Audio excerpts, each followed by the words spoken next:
walks away after winning his 100th game as the head coach here at Notre Dame. The reason I was born with a silver spoon in my mouth, I was born in this country. It isn't what you have, it's what you're taught about the values of life. We trying to save souls. So there's a rule in life that said you're either growing or you're dying. And like an old friend once said, we as Americans need to start winning again. Everyone should ask this question. Am I willing to endure the pain and the suffering and the sacrifice it takes to be a champion?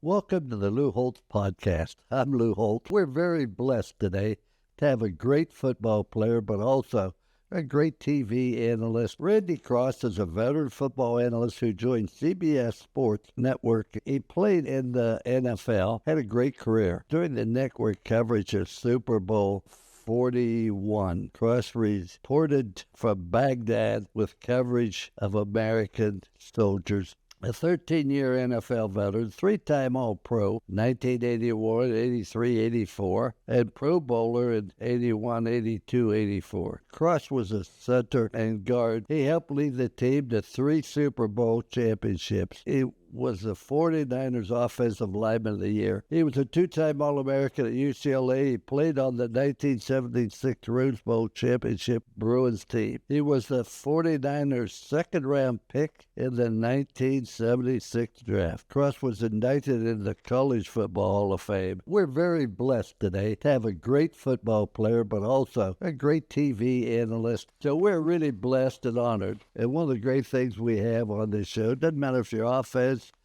doesn't matter if you're liberal, conservative, Republican, Democrat, or any combination.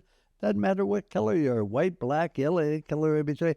This is about restoring the culture of our country. And I think we've lost a lot of that. And Randy, you played on so many championship teams. You know how important culture is.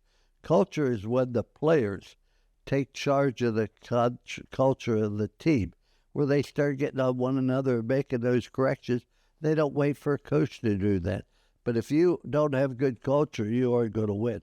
How did Coach Walsh develop the culture of your team to be so successful? Well, Coach, first of all, let me thank you for having me on. It's an honor. Been an admirer for quite a while, ever since that Hula Bowl in '76 when you were coaching I believe it was the Bucky twins at NC State, and we had Barry Switzer on our side, on the other sideline. Culture to me is, it's not everything, but when you don't have it, and I was lucky enough to have a perspective. I guess lucky is the right term because it worked out and we ended up winning. But, we were terrible at the early point of my career. Bill Walsh was hired in '79. He was my 5th head coach in 4 years. He came in, and the first thing he told everybody, he talked about the culture. He talked about the building. He talked about the organization. That's all he talked about. And he talked about winning. And he said the most important thing to him was trying to get everybody in that building. He goes, I don't care if you answer the phone, you score the touchdowns, you call the play, I don't care who it is. You're all responsible to each other. And that was sort of, the theme was win. It didn't come easy. It didn't come quick. I mean, we were 2-14 that first year, then 6-10, and then it took off because a lot of that was the culture and how you change it. And unfortunately for some people, changing culture usually means changing faces. Well, I know that you've been ultra successful in so many different ventures, but what was the biggest difference that Coach Walsh made, other than the fact that everybody is totally dedicated to one cause, and that's make you the best that you can be? I think when I look back at Bill, and I was lucky enough to belong to the same country club as him after my career ended. He was working in NBC at that point because we both retired after Super Bowl 23. And, I got to play golf with him. I got to walk with him, talk about stuff, and got to really like him again. Because for a good stretch of his career, Bill was kind of hard to like. He was very methodical. It was all the facts. It was just clean cut. Here's the deal. You're on this side or you're on this side. And if you're on that side, you're gone. It might not be right away, but you're going to be gone. And I think the epitome to me is he started in about 1982, exit interviews. So every guy on the team sat down with him in his office over a course of a day or two. And you got to know where you stood. And he didn't sugarcoat anything. He'd tell all pro guys, you know, you might have 5 more years in the league, but you only got 2 left here. So you better start planning. And that helped create this sort of competitive atmosphere that we had, because you knew, you know, replacement was inevitable, and it was up to you as a when it happened and if it happened. Well, I do know this. Offensive line has so much to do with, they really determine the culture of your football team, because the offensive line, the only success they have is when you move the football. You know, they can't state statistics, I got this many passes, etc. But as a lineman, you were responsible for protecting the quarterback. And the quarterback was Joe Montana, one of the all-time great. How much pressure was that to protect your quarterback, who was the lifeblood of your team? Well, it was pressure. You knew what everyone's goal was, and as you know, Coach, and I think all the football fans that have watched over the last 30, 40, 50 years, the rules back then were a little bit different, and they were not just a little bit different for the offensive players and what we couldn't do. The lid was pretty much off on the defensive side. So when they said get the quarterback, they meant really get the quarterback, and you knew it back then. So, but Joe had four of us. There was Keith Fonhorst, myself, Fred Quillen, and John Ayers. We were there when Bill got there in 79 and when Joe got there in 79. And we were blocking for him in training camp back when he first started running that offense, and the plays looked different. The results were different. And Steve DeBerg was a hell of a quarterback. People forget about that. But Joe was had it, whenever it is. So, you know, we knew he was our cheat code, and we knew he was tough as hell. But hell, Lou, I mean, Joe's 6'3", 6'2", 6'3", and he said 190.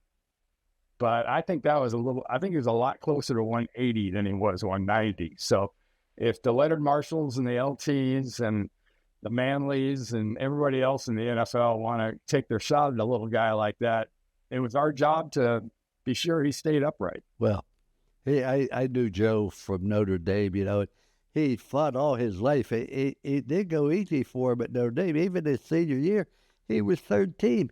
He came off the bench to win the opener at Ole Miss. He came off the bench to win against, I think it was Purdue. And the list goes on and on. So he just had to fight uphill, but just a great competitor. Now, you and Keith Fonhorst were lauded as 2 of the greatest offensive linemen ever. What was your secret to success? And what was the relationship like on and off the field with Keith? Well, on and off the field, let's say off first, Coach. Off, Keith was a teddy bear. Keith was, 6'6", 6'7", 290, looked like a mountain. And you'd see him playing with his little girls, and, you'd swear he was just a regular little dad. He was something highly intelligent. He was our player representative. And we developed, as all linemen and groups have to develop, is kind of an unspoken communication. Now, at the end of my career, Harris Barton was over there on the right side, also a great offensive lineman. But Farney and I, we didn't have to talk most of the time. We knew what the play was. We knew what the front was. We knew what the adjustments were.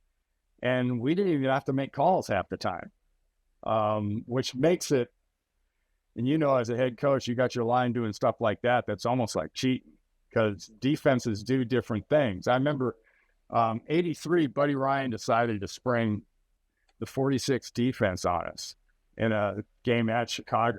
And they ripped our tails. It was terrible. But we got back at them, championship games and regular season games and whatnot after that. But that was a case right there where you got in the middle of a play and you didn't know what the other guy was going to do. So just because you have it doesn't mean it can't be transient and kind of go away. But Keith was amazing. It was an honor to get the chance to play next to him. Well, was there any doubt in your mind that you were going to succeed with the 49ers after you got banned 10? I'm not talking about when everything was set, when everybody, but could you see it coming ahead of time?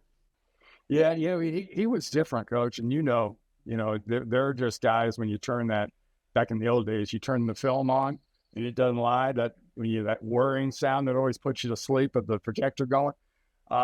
You watch that and it just looked different. And the results were different. And I think that the epitome of what the difference was, he in that offense, we played a game in 1980 at home against Archie Manning and the New Orleans Saints back in the old NFC West days when Atlanta and New Orleans were in the West. But at halftime, it was 35-7, and they were just killing us. And Bill just very, very calmly, we expected him to be just nuclear and go off and go crazy. Very calm, very, very, very quiet. And then Joe just, wasn't a terribly long or emotional speech. He let everybody know what he thought about what was going on. We came back and beat them 38-35, which at that time was the biggest comeback ever. But that, to me, for the 81 championship game and the Super Bowls and everything else, I think that game in 1980 kind of established not only our faith in Joe, but our faith in ourselves and what we could and couldn't do. Because there was no lead to us that was ever safe after that. Your 81 team, who was the leader of your team? It was a curious group, let's say, to be Keith for sure, our player rep and our captain. And I think Joe, just by the way, and he was never really a loud guy or anything like that, but very obviously he was a leader. And on the defensive side, I think when he got there, Jack Reynolds became a real rallying point on our defense. And, I think from the second that Ronnie Lott put on that number 42 jersey, and at that time he was playing corner and killing people. Ronnie's a dominator, and he wants to dominate everywhere. I'm sure now still in business. He's in the VC end with his son Ryan, but he's going to dominate a room, and it doesn't take much to figure out you're in the presence of a guy that's a real leader. Okay. Now, how important was the leadership on the success that you've had? In other words, there's going to be ups and downs. I've been on great teams. I've been on not so great teams. But you have ups. Even if you're a good team, you're up and you come down. And when you come down, who were the ones that lifted you up? Usually pretty much the same. Even as the years went on, on the defensive side, that's one thing that I always thought we had so many players on that side of the ball that were underappreciated. And Fred Dean's a Hall of Famer. Ronnie Lott's a Hall of Famer. But we had guys like Jack Reynolds that I thought was an incredible rallying point for all the young players, because Jack was the consummate professional.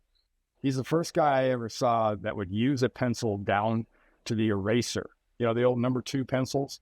He would use it all the way down to the metal, and he had a little knife. He'd sharpen it, and he'd still be writing. And the rookies and everybody would look at him and go, "What is that guy doing?" And the coaches, would sit there and go, "What's he doing? That's what you should be doing.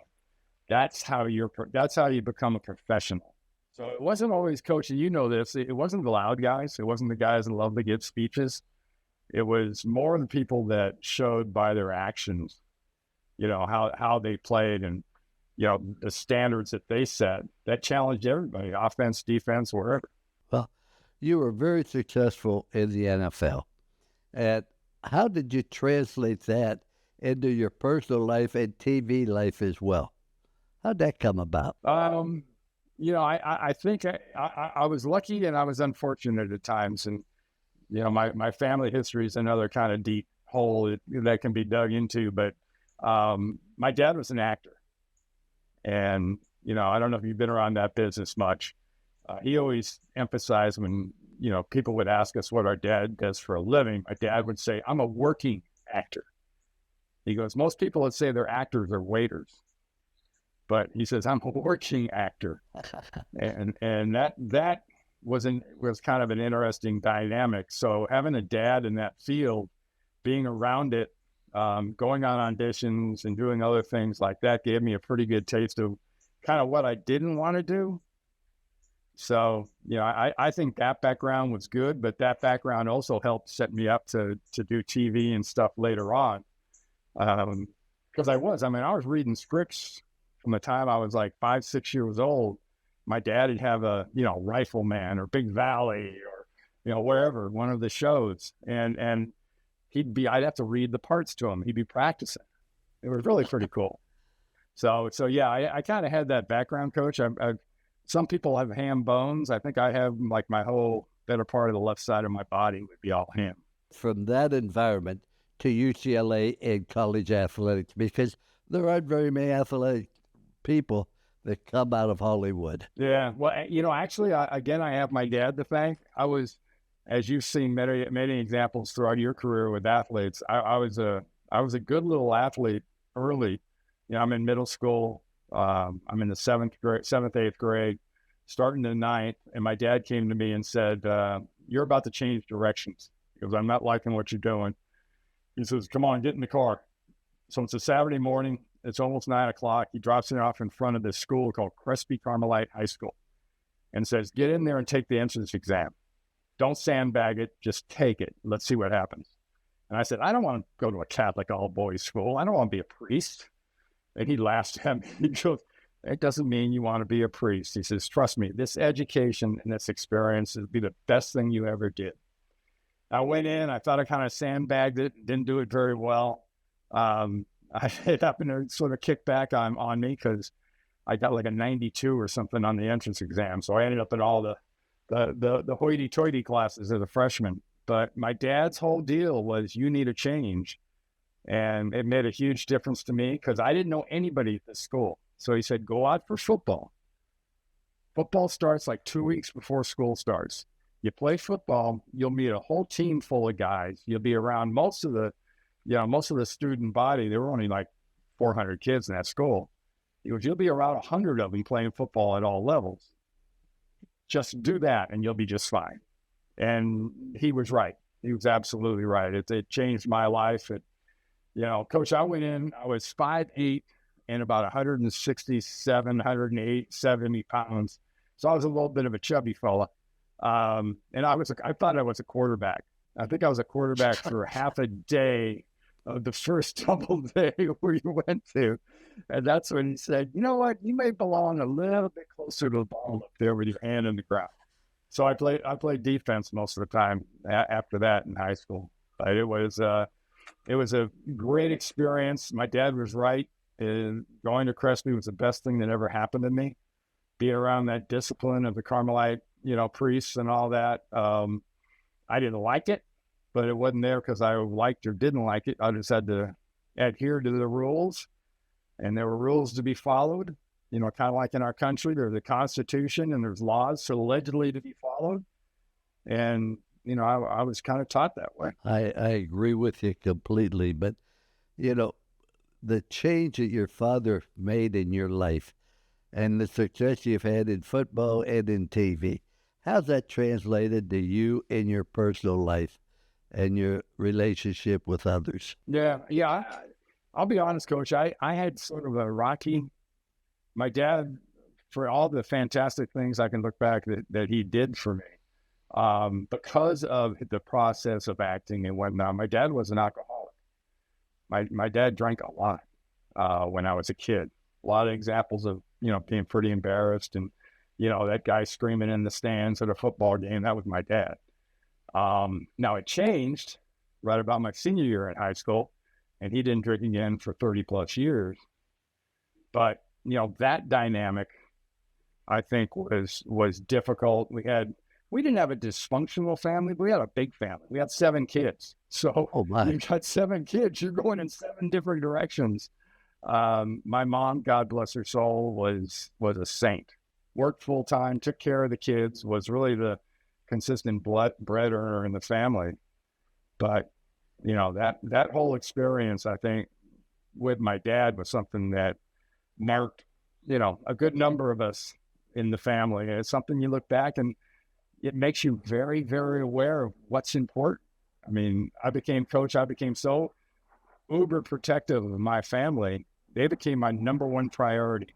I mean, family, God, and country, to me, you don't have a real long list. You take care of those, I think your life is successful. I don't care how much you earn or how much gold or diamonds or anything else you have. If you got those three things in your life solid, you're pretty good. You bring up a great point on this. And as we talk to people, it's always the family or somebody close to the family that steps in and leads you in the proper directions. Tell me about your children and your personal life. Well, I've got three. I've got Kelly, Crystal, and Brendan. And all three of them are living here in the Atlanta area, so I'm blessed having them around me on a pretty consistent basis. My daughter Crystal's pregnant with her first. Kelly's got two girls, Cammie and Charlie. They're 8 and 6, which are a huge pleasure. And, I think life is so much more complete when you're around family. And that's a lot of what I wanted and why people always ask me, why'd you move out of the Bay Area? Why'd you, end up in Atlanta? My wife's had family here, so that's part of that reason. But also, I wanted my kids growing up in, around an atmosphere, around an environment that could really help them grow. And I'm so proud of the people they've become. I mean, they're all three are highly successful. They're in the business world. My youngest daughter, Crystal's, works for Cisco. My son's been in the sales side for a couple of companies here over the last half a dozen years or so. So, it's having family to lean on. And leaning on them doesn't mean you physically have to be able to lean on them. But, I have to be honest, I haven't done the greatest job in the world of staying close to my original family, my other brothers and sisters, those that are still with us. And that's on me.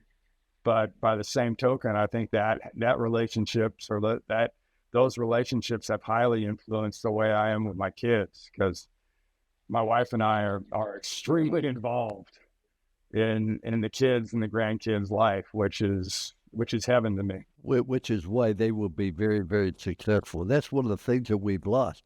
In 1988, Time magazine came to me and asked me to write an editorial, what this country would be like in 2020. And the thing I wrote, I still have it, is the breakup of the family. When I was growing up, it didn't matter you're white, black, or individual. You had two parents and we cared about one another. It was unbelievable. Now, you've been involved with football most of your life, as I have. How does it affect you with the NIL, the transfer portal? What do you think the future of college football is? Well, that's the unfortunate thing, I think, in a lot of ways, Lou. If you had more of a family-based environment, I think it would make some of this decision-making a little more stable when it comes to the NIL, a little bit less, just out there selling your arm or selling your legs or selling what you do on a football field. The way NIL, it's the one thing that disturbs me. If there's one central thing, is there are no rules. There's nobody in charge.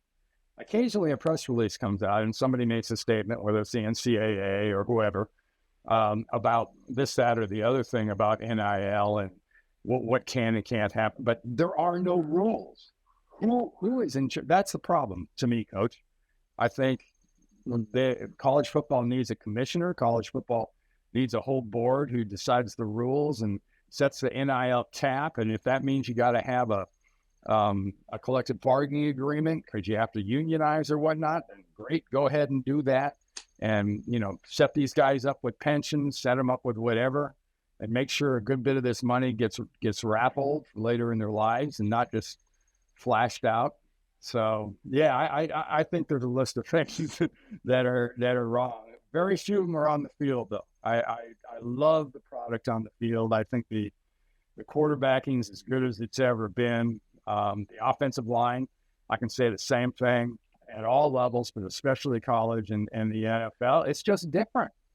You know, it's a little bit closer to sumo at times, but it's just different. I'm like you. I worry about the future, and here's why. I think the transfer portal is the worst thing that can happen. All you do is change the address of your problems. What you have to learn is to persevere, figure out what you have to do to be successful, wait your turn, and be ready when you are. And as far as paying athletes, I don't care what you pay somebody. You cannot pay them to excel. You can pay people to perform, but you can't pay them to excel. Jack, there has to be something deep down inside that said, I don't want to be average. I don't want to be mediocre. I want to be the very best that I can possibly be. And I just see the direction we're going and all the valued lessons that you learned on a football field about unselfishness, teamwork, getting knocked down, getting up, brushing yourself up, helping other people. That's an important thing about athletics, and we're losing that because of the transfer portal. And everything's about me, and that bothers me to a certain extent, which leads me to my last question and the most important one. This show is predominantly about coaching this country back into greatness. Now, to me, the developing of the culture in the family is critical. You hit on so many things that are so important on the things I believe in this show today. But what do you think we really, truly have to do to bring the culture back? Well, there's a pretty good laundry list, I think, of those things. I would start with re-emphasizing history to our young kids. They don't learn their country's history. They don't learn history like we used to, Coach. They just don't. It's been filtered, it's been changed, it's been altered, it's been adjusted. But, you know, our history as a country, our history as a people, our history, whatever you want to call it, it's a race, it's anything, is really, really important because you learn from those things. You learn when you make mistakes. You learn how not to make mistakes by observing. And obviously, with the state of our country right now, Coach, and the way things are between, you know, we have religious fanatics, we have political fanatics, we have all these different things going on at the same time. It's kind of unfortunately, a signal that we really need exactly what you're talking about, because we have a deteriorating society that is just hell-bent on every little stupid, wild, outside thing, and we've forgotten about how we were great, why we were great, what made us great, starting with the Constitution. And if you stick with things like the Constitution, I mean, James Madison and company were geniuses back then. They built the reason that millions and millions of people a year would love to come to the United States. Millions and millions can't. Well, until recently.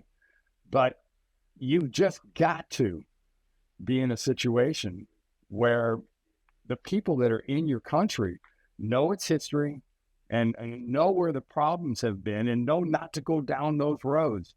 Because, you know, so many, I hear people screaming about democracy all the time. We got to protect democracy. Well, you know, constitutional republics like this were built exactly because democracies tend to de-evolve into anarchy and monarchy at times. But a constitutional republic, it's got to be studied, it's got to be earned, and I think it's something that we need to get back to. That's the reason we have this show, because we have people like you, but ultra successful on the field, off the field, on TV, etc. The list goes on and on. But you learn and you share with other people. But your ability to explain yourself on this show was excellent. You said things tonight that I believe in, but I haven't been able to express adequately. But I agree with you. We have to continue to get back to the basic fundamentals of life, which is, let's always do the right thing. Let's do the right thing so we can be trusted. Let's do everything the very best of your ability. Not everybody be All-American, not everybody be first team. Everybody can be the best they're capable of being. And let's show people we care. Any great team, and I guarantee you, we can talk about the 49ers. Their love and the respect on that team for each other was magnificent, because that's where it all starts. As you learn to love one another, you care about one another, and you realize that everybody needs a smile, a kind word, and encouragement. So thank you so much for joining us today. You make our point so exceptionally well. Thank you so much, Coach. It really is a pleasure and an honor. If I can ever be of further help in the future, let me know. Well, I'll tell you what. If you have a problem, you call me, then you call 911. Thanks, Coach. Take care. And he walks away after winning his 100th game as the head coach here at Notre Dame. The reason I was born with a silver spoon in my mouth, I was born in this country. It isn't what you have, it's what you're taught about the values of life. We trying to save souls. See, there's a rule in life that said you're either growing or you're dying. And like an old friend once said, we as Americans need to start winning again. Everyone should ask this question. Am I willing to endure the pain and the suffering and the sacrifice it takes to be a champion?